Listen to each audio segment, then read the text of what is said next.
the January meeting. We want to get it started, so I just wanted to introduce it. Tonight is post-grant review under the new AIA, and this was impossible to spin into Shakespeare, the fact pattern that we have, but I think we have another theatrical presentation tonight. So without further ado, here's Stuart, and then after the presentation, I'll talk about the next meeting. Well, thank you all for coming. Last year, it was my idea to do Shakespeare-based theme for our entire program year, and we ended up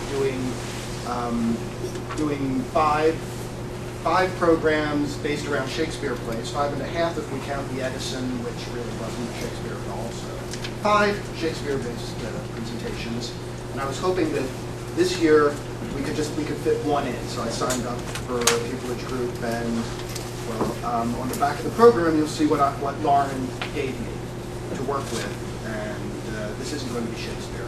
You were expecting it to be Shakespeare, and the awesome cast of this pupillage group that you're going to see really pitched in, and at great risk to their professional and personal reputations, are going to give their all to do something that's educational and entertaining, we hope. And so without any further ado, let's kick off Charlie and the Patent Walker. Sure, they say times are tough, but I say this is a great time to be a patent attorney. Nobody knows what to do with the American Invents Act. Clients don't know. Half of the partners don't know either. So sometimes, if you're the associate who does all the research and most of the writing for your partners, you just might know the new law better than anyone else in your firm. And if you pick your little niche for marketing yourself, mine's candy. And if you keep your eyes on the latest patents that get issued, you just might get a meeting with the one client you always wanted, ever since you were a kid. Look, I'm here. I've got a meeting at Willy Wonka's Chocolate Factory.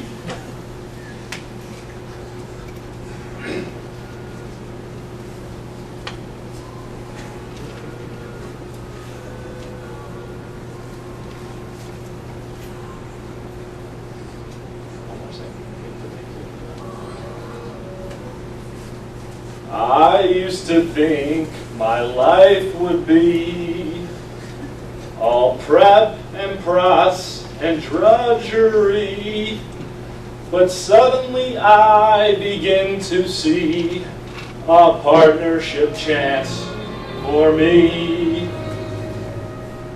'Cause this is my golden ticket. I found invalidating prior art. I never got the chance to shine. No one would teach me marketing. The big corner office could be mine and big litigation fees, 'cause I got a golden ticket. I've got invalidating prior art. I called Augustus Gloop to say, I know your business inside out, good morning. You're under the gun. Wonka should know that he could be sued. I can explain the threat to you. Can we sue them first? Can we get a DJ? Oh, what a great day.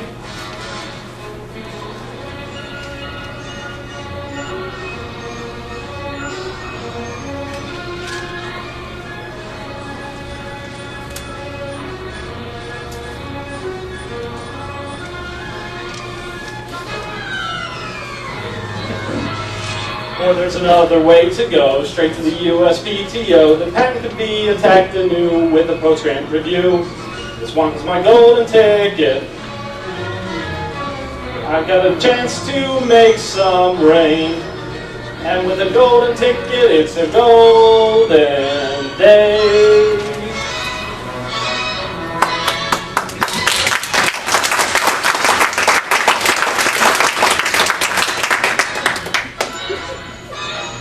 Charlie, welcome to Candy Company.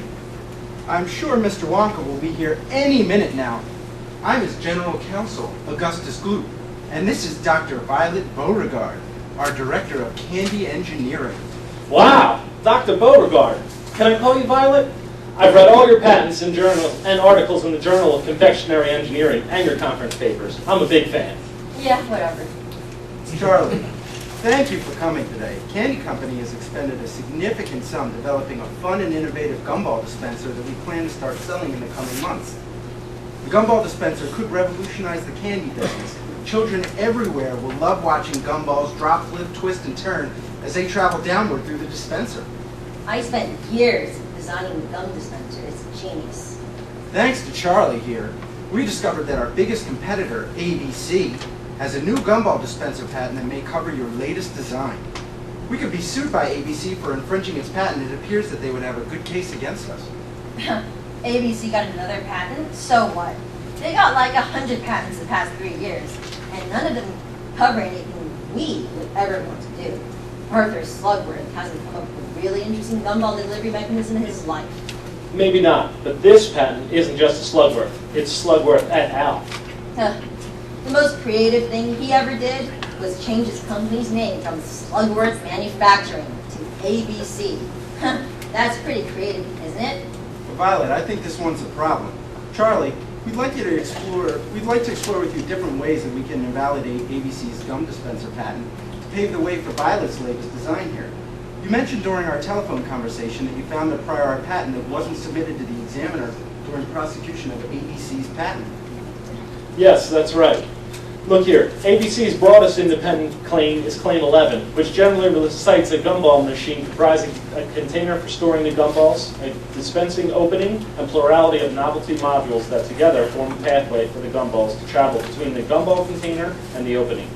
Each novelty module includes a housing and a novelty feature that is positioned inside the housing. Each novelty feature differs from the other novelty features of the gumball machine. Let me see that. Oh. Oh, this sucks. Big time. You said you can do something about this, right? Yes, as I mentioned on the phone with Augustus, I found a reference, the 378 patent, that was not submitted to the examiner. The 378 discloses a gumball machine having a container for storing gumballs, a dispensing opening, and plurality of novelty features that together form a pathway for the gumballs to travel between the opening and the container. And in the 378, each feature differs from the other novelty feature. This reference either anticipates or renders obvious all the claims of the Slugworth patent.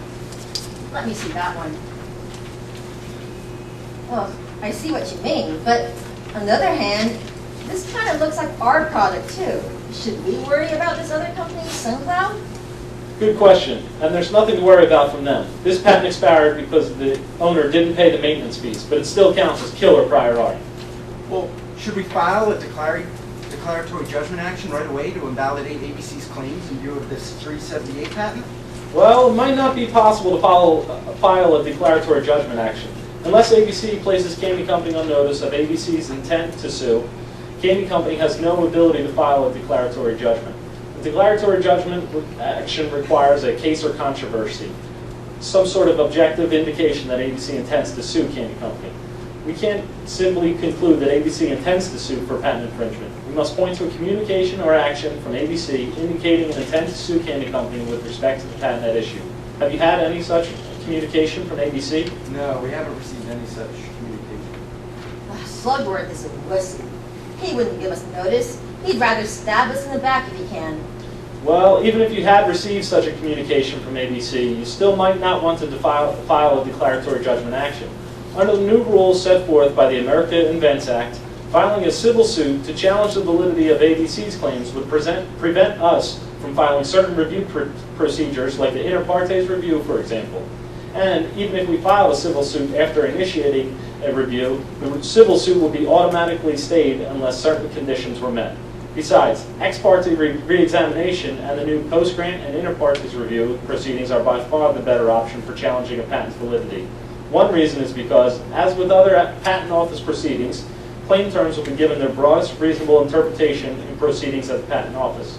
And we'd only have to prove invalidity by a preponderance of the evidence, as opposed to the more stringent, clear and convincing evidence standard applicable in district court. Thus, it would definitely be easier to challenge ABC's patent by filing for post-grant review, inter partes review, or ex parte re-examination. Here comes Willy Wonka now. You can explain the rules to all of us.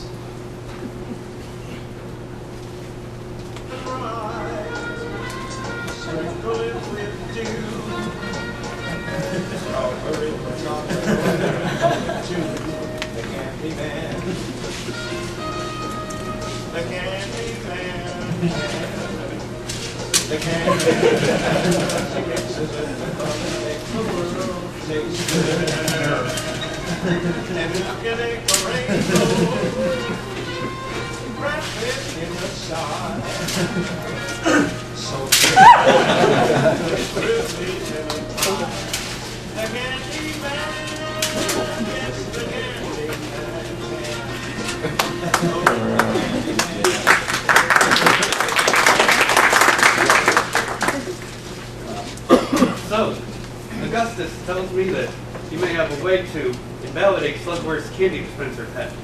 That Slugworth is pure evil. Pure evil? The purest pure evil. He manufactures these beautiful candy and gum dispensers. Works of art, really. But then he fills them with the cheapest, lowest quality, most horrible candy and gum that you could ever pass off on any unsuspecting little boy or girl. He is an evil monster. Besides, his dispensers aren't that great. It looks as if Slugworth just took most of his new ideas from this old patent and this kid over there found. I'm Charlie. Look at it. Look at it. They're so similar. On the other hand, Slugworth's dispenser is not nearly as innovative as mine. My invention has at least 2 new features that these ones don't. Willie, you know Slugworth has come close to putting us out of business already. If he can sue us with this new patent, we'd go under. Charlie, my lad, if you could help me take down Arthur Slugworth and ABC's patent, that would be worth everything to me. Oh, yes, it would. You can sign me up as your first client. What exactly is the plan? Well, as I was telling Augustus, the best plan of action would be to file for either ex parte, post-grant review, or inter partes review. Well, I want whatever is going to achieve the best possible result. It would be nice if this process were cheap and quick, but I want to win. I want to beat that awful Slugworth at his own game. Well, I'm not sure that one option is both cheap and quick. In terms of speed, ex parte re-examination can be filed at any time after the grant of ABC's patent. Post-grant can be filed now and at any time up to 9 months after the grant of ABC's patent or reissue of any patent. Inter partes can be filed after the later of 9 months from the grant of the patent or the date of termination of any post-grant review of the patent. Well, what is the cheapest option? In terms of government fees to initiate, ex parte is the cheapest. For ex parte, the government fee is about $18,000. The government fee to file an inter partes review challenging the patentability of up to 20 claims is $27,000. For post-grant review, the government fee is $35,000. Wow. Those new government fees are really high, and they don't even include your fees for preparing the petition. Yeah, but those fees will be significantly lower than the high cost of litigation. I like the way you think, Charlie. As far as total costs go, including legal work, I've got to warn you that it's going to be much higher. Ex parte will likely cost you, the petitioner, a total of $50,000. According to USPTO estimates, inter partes will likely cost you a total of $265,000, whereas post-grant review will cost approximately $340,000. One reason that post-grant is likely to be more expensive than the inter partes is that the petitioner may raise any statutory basis of unpatentability during post-grant review, where inter partes review and ex parte are limited to 102 and 103 challenges. Well, it sounds like ex parte re-exam is the way to go because it's so inexpensive. Well, not necessarily. Candy companies' participation in ex parte will be limited to the initial request for re-exam. You will not be able to interview the patent examiner at the central re-examination unit or respond to any communications from the patent examiner. Also, Candy Company will not be able to appeal any adverse decision of the ex parte re-examination. For post-grant or inter partes, you can submit declarations of supporting evidence, you have the right to an oral hearing, and you can appeal any adverse decision. Oh, I don't like the sound of ex parte re-examination. I have no control over the proceedings. What if the patent examiner at the central re-examination unit gets it wrong? This matter is too important to leave to chance. Let's focus our discussion on post-grant review and inter-parties review. Hey, I thought this meeting was going to be more about me and my fabulous invention. Violet is right. Our main concern right now is with ABC's gum dispenser. Augustus tells me that you found a patent that can invalidate some of ABC's claims. I would like to have more evidence before we petition for a review, though. What type of evidence is admissible for each review? Only printed publications and prior art patents can be used to petition for inter partes, and only grounds that can be raised under 102 or 103. Post-grant allows more evidence to be used because it isn't limited to patents and publications. It also allows any issue to be used as grounds for invalidating, including lack of patentable subject matter, anticipation, obviousness, or lack of an adequate written description, except best move. Well, it would be nice if we could keep ABC's lawyers busy responding to a review of their own patent so ours could issue right under their noses. What will be required of them once we petition for review? Well, nothing is required of them. They have the option of submitting, within 3 months, a preliminary response with reasons as to why neither post-grant nor inter partes review should be granted. ABC will also likely challenge our standing to initiate a review. Sweet sugar! I wish we had more evidence to invalidate their claims. Which option gives us the best chance to subject them to review? Inter partes gives us the best chance to subject ABC's patents to review. For post-grant, we will need to show that it is more likely than not that one of the challenged claims is invalid. Inter partes requires a reasonable likelihood that we would prevail in invalidating at least one claim. A reasonable likelihood standard will be easier to meet than a more likely than not standard. Both petitions for review are heard by the Patent Trial and Appeal Board. The board can also consider whether anyone else has brought a similar petition against ABC to reject the petition. The board will issue a decision on whether to institute a review 3 months after receiving a preliminary response or the last day of response to be filed. The prior art that, Charlie. oh yeah, Charlie. Well, the prior art that Charlie found reads directly onto the claim of ABC's patent. We can easily meet either burden.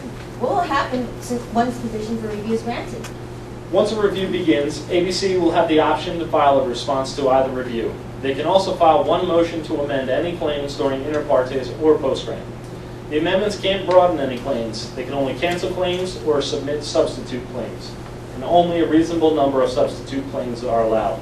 There is a presumption that a reasonable number of substitute claims means that the patent owner can only submit one substitute claim for each challenged claim, but this presumption can be rebutted by a showing of need. So gone are the days when the patentee could add an unlimited number of new claims to avoid prior art. Well, how much time will ABC have to file this response? I know that they will be trying to make this last longer than the everlasting gobstopper. The board has discretion on when to start the proceeding, but ABC will most likely have 3 months to file a response. It will also have 1 month after the start of review to submit any supplemental information. This is starting to sound like a lengthy process. How long will it take? Once the petition is granted, both types of review are required to be completed within 1 year, and it can be extended by up to 6 months for good cause. But it can take up to 6 months for the board to reach a decision on whether to grant the petition. Thus, the entire process can take up to 18 months. That short time period should help to keep litigation costs down, I suppose. What type of discovery is permitted? The permissible scope of discovery during post-grant is a lot harder than during inter partes. During post-grant, the scope of discovery includes any evidence directly related to factual assertions advanced by either party in the proceeding. Discovery in inter partes is limited to the depositions of witnesses submitting affidavits or declarations, and what is otherwise necessary in the interest of justice. For both reviews, the usual discovery includes cited documents, cross-examination of declaration testimony, and information inconsistent with positions advanced during the proceeding. We will be free to seek a mutual agreement with ABC in seeking additional discovery. If we want to keep discovery as limited as possible, we should file a petition for inter partes. Will I be able to showcase my wonderfully wacky Wonka charm to persuade the board that ABC's claims are invalid? We are permitted to request an oral hearing. ABC will have the same opportunity. But what will happen if we are granted a review but no claims are canceled as a result of the review? Candy Company will be stopped from raising any issues related to the disputed claims that it raised or could have raised during the review proceeding. The estoppel is in effect for proceedings before the board or any civil actions. This means if we petition for review, we have one shot to get it right. But I know that the prior art patent I found will make it so that their claims have all the explosiveness of a wet firecracker lit by the dim spark of low ambition. So we have only one shot? What if we think the board is wrong? Either party can file an appeal with the Federal Circuit. Thank you for the information, Charlie. In light of all this, which review should your new client petition for? I would suggest post-grant review, even though it may be a little bit more expensive due to the upfront cost and the expanded discovery. However, we can file for post-grant immediately rather than wait 9 months until we're permitted to file a petition for inter partes. Immediately? Then immediately it is. Charlie Bucket, your new life starts today. Cue the Oompa Loompas. Cue the what? The Oompa Loompas, yes, of course. What would the Wonka Chocolate Factory be without the Oompa Loompas?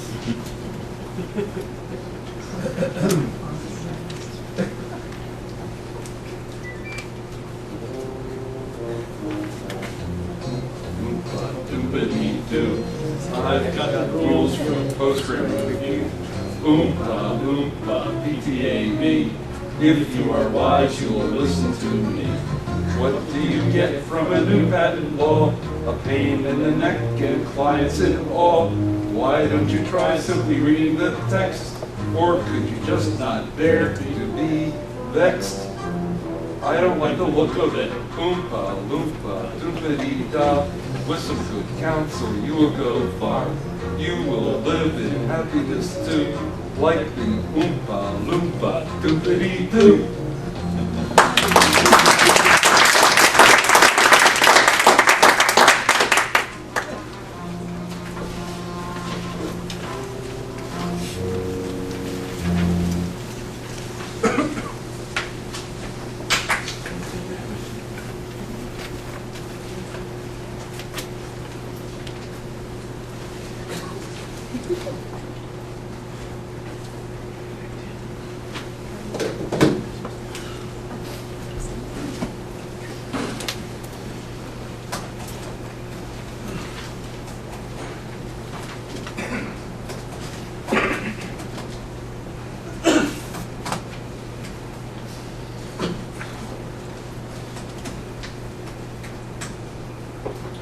It's about time you got here. I hate waiting for lawyers. Sorry, Arthur. Just be sure you don't bill me for your travel time. I brought in my tech guide so I could show you something. Mike, are you done yet? Mike. Hey, Mike. Yeah, just a second. Okay. You're all set. You know, I could actually get this to look cool and not so dorky if you would just let me buy an Ultra HD 4K projection system. Mike TV. Yeah. Are you going somewhere? You should stay here. You're the second inventor on ABC's gumball patent, right? Yeah. Well, you should stay for this meeting then. Yeah, but he's got work to do. Yeah. Well, second inventor? Yeah, right. I was the only inventor on the disclosure until Mr. Slowworth decided he wanted to invent something too.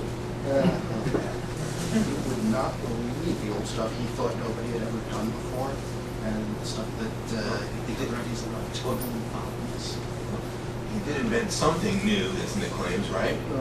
Yeah, he came up with a couple. Listen, I'm the owner. My name comes first. That's the end of the discussion. Okay. Sit down, sit down. You're not done yet. Show Finkel Drucker my brand new, beautiful line of ABC products.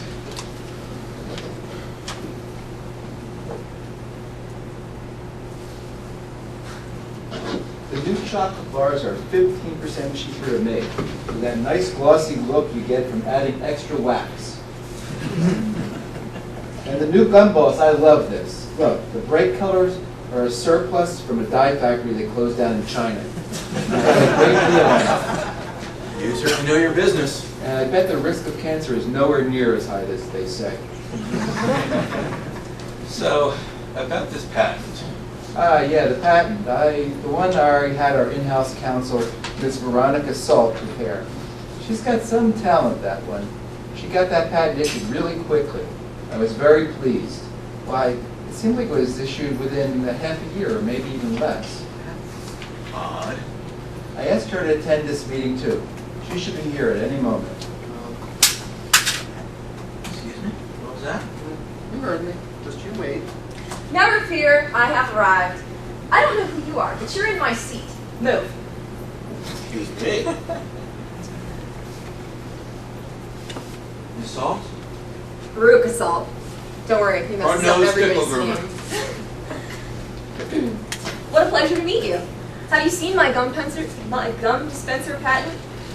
Aren't those the most beautiful broad claims you ever saw? Those are the original claims too. Not a single amendment. Isn't the claim scope expansive? I wanted a wide swatch of protection, and I got it. You know, Veruca, our patent still looks like very similar to that other patent I gave you back in the first drafting. Hang on. What do you mean that your patent looks like some other patent? I gave Veruca this patent back when she was drafting ours.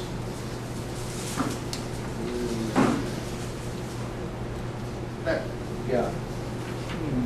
That does look similar. That patent isn't even mentioned in ABC's patent file wrapper. I looked over the cited references, and this is something I would have noticed. Veruca, why didn't you mention this prior art during the examination? Because I decided that it wasn't relevant to the invention. I wanted prosecution to go quickly. I wanted a nice, clean file wrapper. I wanted my claims to be issued. Not relevant to the invention. Veruca, just look at this figure 5. Yeah, Veruca, just look at figure 5 now that they're on the outside. Who tells you that it's relevant? Tell him you don't have time to talk to nerds. Anybody with ordinary skill in the art, including nerds, could have seen that this is very relevant. No nerds. Or anybody having ordinary skill in, like, answering her phone when an inventor calls. And there's nothing like this in the IDS, so it's not cumulative. Veruca clearly knew about it. This would easily raise a substantial new question of patentability. My best advice is that we need to present this to the PTO and seek something called supplemental examination. Whoa. Hold your horses now. I don't see any point in this. My understanding is that this patent already got an examination. Veruca took care of it. It's done. We got it. End of story. Yes, the application was examined and you got an issued patent. But if you ever want to do anything with it, for example, actually using it to threaten Wonka, well, it would almost be worthless. What? I paid good money for that patent. But if you use it against somebody, their lawyers will find that piece of prior art. Maybe they'll do a decent prior art search and find it. But if not, it's going to come out anyway in discovery. They'll take my TV's deposition, for example, and in about 5 minutes, they'll learn that Veruca knew about this prior art. Next thing you know, they turn the tables on you, and they invalidate your patent. They could even try to characterize Veruca's suppression of the reference as inequitable conduct. Busted. Snap. Allegations of inequitable conduct? No! Make it go away! We can try, Veruca, we can try. How? If ABC were to seek a supplemental examination, ABC could submit the omitted art for consideration by the Patent Office. Information that is considered, reconsidered, or corrected during a supplemental examination cannot be the basis for rendering a patent unenforceable for inequitable conduct. It immunizes you from inequitable conduct. Supplemental examination could help cure Veruca's failure to disclose the prior art during the prior examination. Okay, sounds like a dose of preventive medicine in this case. You could look at it that way, assuming everything works out in ABC's favor. The PTO would have to grant ABC the supplemental examination and then perform an ex parte re-examination of ABC's patent. Oh, that sounds expensive. How much was that going to cost? The total fee is $21,260, but that's just the government fee. Then there are my fees. You did negotiate your unusually steep discount for my ordinary billing rates, so I'm at $340 an hour. You're killing me. I'm 67, you know. How about an AARP discount or something? Already included. You got that in our last fee agreement. So, based on the situation, it will likely take me about 25-30 hours to prepare the request for supplemental examination, maybe more. You were looking at a minimum expense of about $30,000 for the PTO and about $10,000 in attorney's fees. Call it $30,000 to $40,000. On the bright side, if they don't grant the supplemental examination, you can get a refund of some of the PTO fees. $16,000 comes back to you. Hey. Sounds good. I know it hurts, Slugworth, but I think you made the right decision. Supplemental examination can save you and your patent. Well, that's a relief. Damn it, okay. Pull the trigger and do it. All right. Okay, so this gum dispenser patent is my dream. Selling bright, beautiful gumballs and making a huge profit is my dream. Crushing Willy Wonka and making him eat his stupid top hat is my dream. Now do it, Finkelberger. Make this problem go with the patent go away. And then I want you to start filing lawsuits against every manufacturer and every vendor in the entire candy and gum industry, starting with Wonka. With the money we'll make licensing the rights to this gumball dispenser, we're going to get rich beyond even my wildest dreams. Veruca, you did a great job getting this patent issued.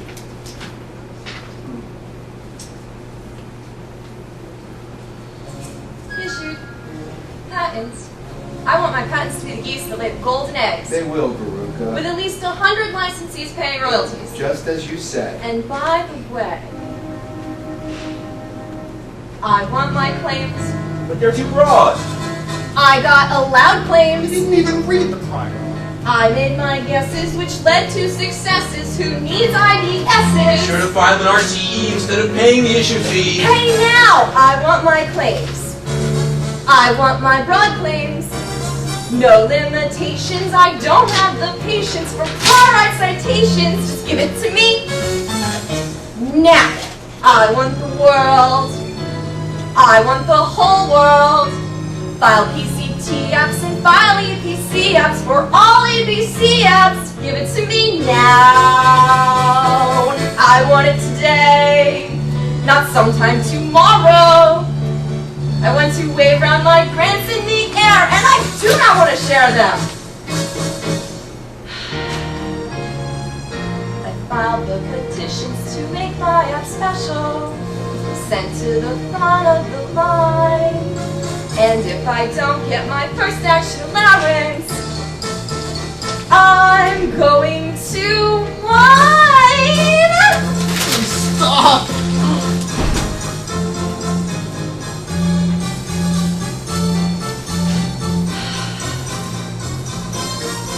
No re-exam, no supplemental, post-grant review, not for me, not for you, and it's stupid to do it now!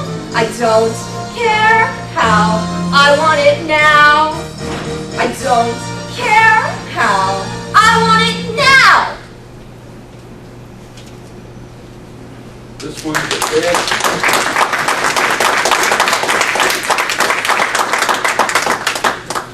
This one's a bad nut.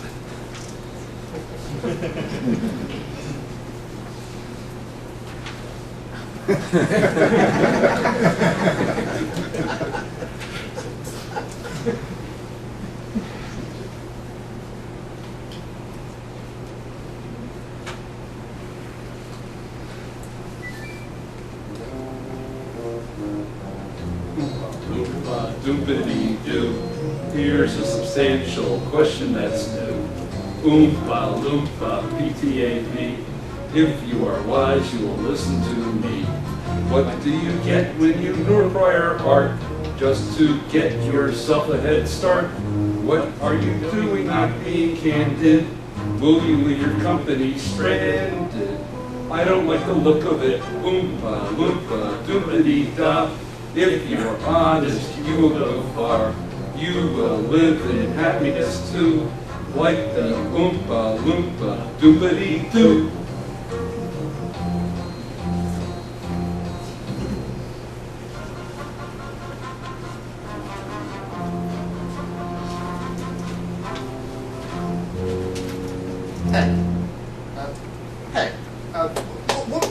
What are you guys doing to me?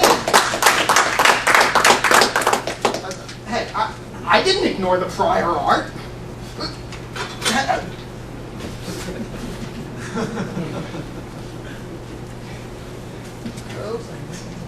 Whoa.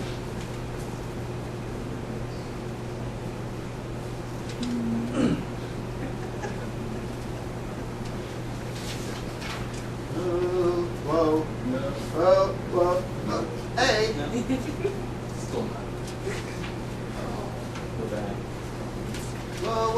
whoa, you took control of my computer, what are you doing? Whoa. Whoa. There we are. Hey. There you go. Whoa. Oh my God. What? You made me a patent drawing? Well, hey, this is like the coolest thing ever. Whoa.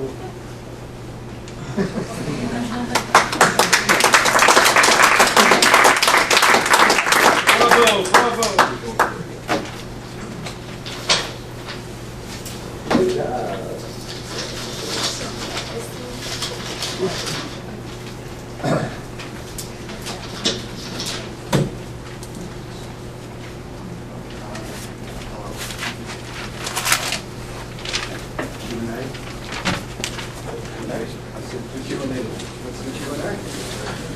Q&A before Act 3. Q&A and then Act 3. Yeah. They got the Q's, you got the A's. All right.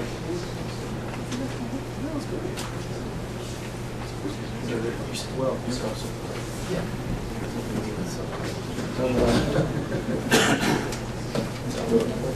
Q&A?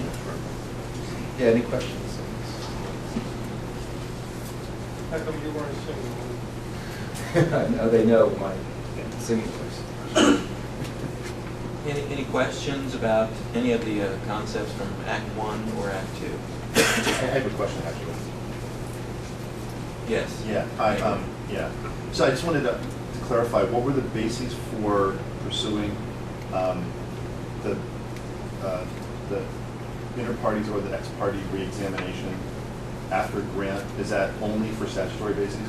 Did I understand that correctly, or is it just one or the other with statutory bases only? One of the two, one of the three. They're all statutory. Right, they're all statutory bases, but I guess maybe what you're saying is post-grant review has more bases that you can base your petition on, not just prior art. Okay. It can be Anything in district court that you would use. right, except as well. Well, but it seems to me that if inequitable conduct is you want to charge that, that's all case law, right? The origin of that goes back to early 20th century Supreme Court case law, right? So to the extent that a piece of prior art would be sufficient to invalidate based on a 102 or 103 charge, separate and apart from any inequitable conduct, or seem to be that you're only allowed to pursue the 102 or 103 basis without the separate charge of inequitable conduct, is that right? That's right. That's right. Correct. You Okay. can't pursue You're inequitable cleansing it conduct. of I just wanted to clarify You that. can't pursue it. You're cleansing it of inequitable Well, conduct. Right, but if Okay. if a challenger challenges the validity, they can't bring an action I for think- inequitable I think conduct specifically of about- parties. Right, you think about it purely. Right, no, it's strictly Inter-parties, okay. strictly to validate the patent, not to have a finding of inequitable conduct. Right, just wanted to clarify that. And I think the reason you can't use best mode is because you can't even use that in district court for the AIA, post-AIA regime. Stan? Is there a limit to how many times that you can file for, let's say, supplemental re-examination? So you make a franchise of litigating a patent. You realize that some prior art comes up, so you put in a supplemental re-examination. A couple of years down the line, you're still in your enforcement campaign. Do you get a second crack at it? Can you put it back in again? Does anyone know? The same prior art or No, something? different prior art. Different prior Something art. better, Yeah. hopefully? Well, Yeah, if you can afford it. yeah, I don't know any statutory prohibition on it, but whatever it is that you've got a duty to disclose the second time around, that you're invoking supplemental examination as opposed to re-examination, then presumably you knew about it and you had that duty to disclose it the first time around. And supplemental examination is going to protect the patent from being unenforceable. It's not going to protect the patent attorney from disciplinary action. And if the patent attorney is involved in two sequential supplemental examinations for the same patent, that really raises a question about what was going on. Is the supplemental examination just to cleanse it of prior art, or can it be a tool that you use preemptively to avoid a future re-exam? So you litigate a patent against a defendant. They raise some prior art that they bring up in their prior art search you've never seen before. And you settle that case, but before you move on to your next target, you think, well, you know what, this is pretty good prior art. If they found it, someone else is going to find it. Let me put it in the supplemental re-exam to get this taken care of on my own terms without having some other defendant involved in the process and having to say with the PTO. If the supplemental exam is requested based on the same piece of prior art that was the subject of a declaratory judgment of invalidity, it will not be granted. You cannot put your patent into supplemental exam if a defendant fires first and files a declaratory judgment based on that piece of prior art. I think in his fact pattern, they had settled the case. So, but this is before you move on to your next defendant. Is it the same piece of prior art in the next? Oh yeah, so this first defendant finds this great prior art, and you wanna cleanse your patent of that before you move on to your next target. So, Which can I wasn't jump in here? litigated fully in district court.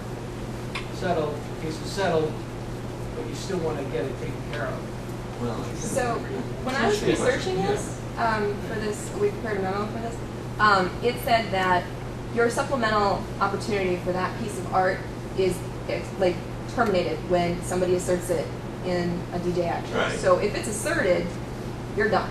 It with that. extends to subsequent cases as So well. I don't not think just that, it didn't say anything about settling it, it only said that if it came up as, like if you were charged with it in court. So I don't think that settling it has anything to do with, you know, relieving it of that bar. So I think. But suppose it's never come into court because the defendant in the first case, in effect, goes to you off the record and says, either we settle this case on terms acceptable to me, or I counterclaim for invalidity and revocation based on this new piece of prior art you didn't know. No, that sounds okay. But once it's. Which is what often happens, because the defendant will seek several extensions before they file an answer, and then they might come to you and say, look, we're about to lay out the invalidity case in the counterclaim. But they're the ones that apprise you of the prior art. I Well, don't think. Go But in ahead. that case, you could just file an ex parte. Right. It's not that different from what you could do under the old law, except instead of using the ex parte exam, you can use supplemental exam and be certain that you won't be able to be accused of inequitable conduct. Which didn't come up in that fact pattern because you were advised by the other side that they already had a patent and someone advised you were invalidating prior art, you're not worried about that.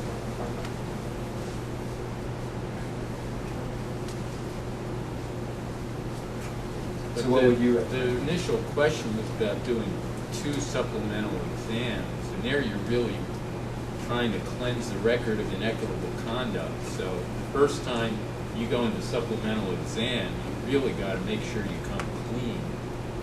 You don't want to be doing that twice. Yeah, you have, and Veruca can confirm this, but you have, if an ex parte re-exam is ultimately declared, I'm sorry, if the supplemental exam is granted during the pendency of the ex parte proceeding, you are required, again, to disclose all art that you are aware of. There's a duty of disclosure that attaches during that ex parte re-examination procedure. So what Steve's saying is true. I guess theoretically, though, a completely new piece of prior art that nobody was aware of from Europe or some other place could be the basis for yet another supplemental exam at some point in the future. There's no statutory limitation on the number of supplemental exams. There is a limit on how many things you could submit at one time Right. during supplemental. Was it 20 It's like 20. 20 records? 10 or 20. What's the relationship then? I'm a little confused. We use supplemental exam and ex parte re-exam. Are they one follow from the other? Supplemental can only be filed by the patent owner, and then an ex parte is going to be what happens as a result. Right, it's a special ex parte.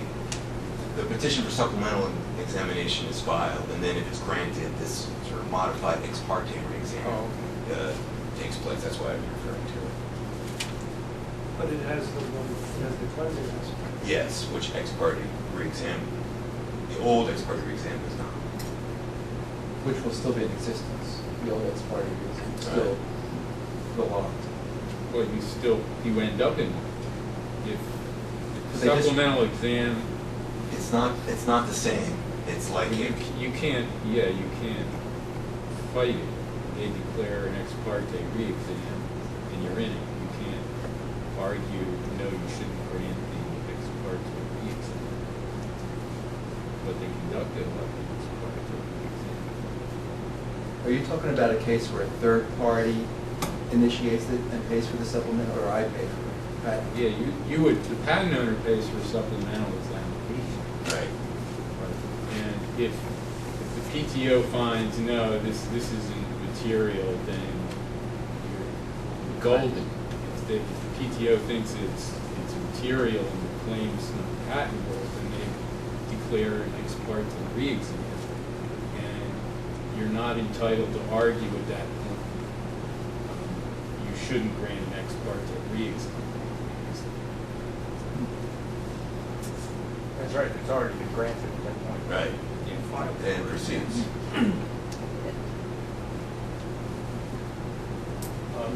If you're an alleged infringer and relying solely on prior art, is there any reason why you wouldn't do the post-grant review immediately instead of waiting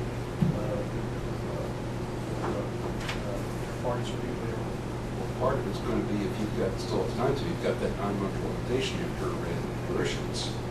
And of course, there's also the cost issue. The fees are a bit higher with post-grant. Discovery is broader. And if that's a concern, they may want to go with the artists. But of course, if you don't act quickly, you're not going to have the access to the PGR. And there's always ex so- parte yeah, you re-examination, can always do which it. is much cheaper. Let's take just one more question and then proceed to Act 3 because we're kind of up against the clock. Even better. No questions?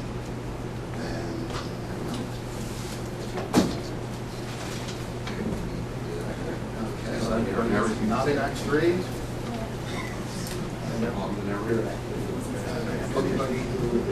The candy company chose. Lawyers up front.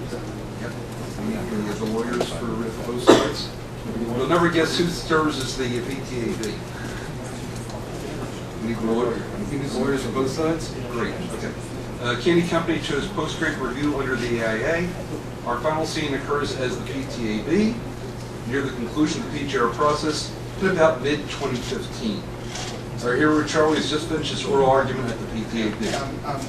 And we have and before the lawyers begin, we have the complainant, the plaintiff, to make a brief statement.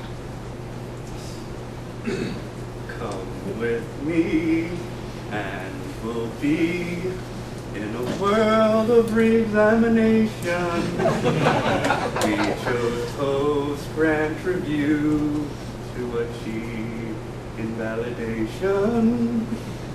AIA took away inter partes re-examination, which will seize a substantial new question. If you want a trial proceeding, simply turn around and view it. Anything you want to do it. You want to change a claim? That's sorta tricky. Post-grant review in the world of re-examination. Going there is not free. Of course there is a fee. If you want a trial proceeding, simply turn around and view it. Anything you want to do it. Want to change the claim? That's kind of tricky. There is post-grant review in the world of re-examination. Going there is not free. If, of course, there is a fee.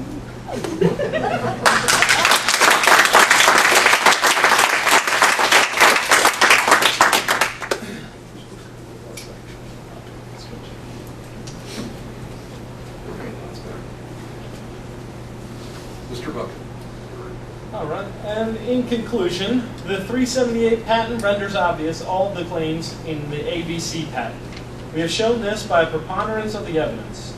This court should reject all of the claims in the ABC patent application as unpatentable. Thank you. Thank you, Mr. Bucket. You make a very convincing argument. Mr. Fickelgruber, please proceed. Thank you, Your Honors. May it please the court. The court should absolutely Mr. Fickelgruber, your client failed to provide the patent 378 to the examiner. We are allowed to concede this prior argument here. And I have read your brief, but I don't understand why it doesn't render all the claims obvious. Please explain. Your Honor, our improvement was not obvious to try with a reasonable expectation of success. Mr. Fickelgruber, doesn't the express teaching of the 378 patent render your claims obvious? No, Your Honor, as I explained previously. Mr. Fickelgruber, the deposition taken during the post-grant review discovery process makes it clear that your patent counsel knew about the 378 patent and failed to provide this reference to the PTO. While the equitable aspects of this case are a matter for a district court to address someday during an inequitable conduct proceeding, what does this show about your client's views of the importance of the 378 patent for its patentability of the ABC application? Your Honor, you've never met Veruca Salt. Also, it sounds like you have a problem here.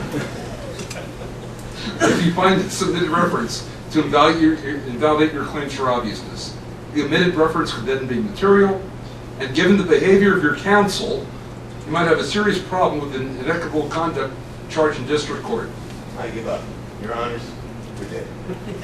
Thank you. We'll issue our final written decision shortly. Here we are. Oompa, oompa, dee-dee-dee, welcome to the PTAB. We've been telling you what you should do. If you listen, you can live in happiness too. Like the oompa, oompa, dee-dee-doo, dee-dee-doo. The end.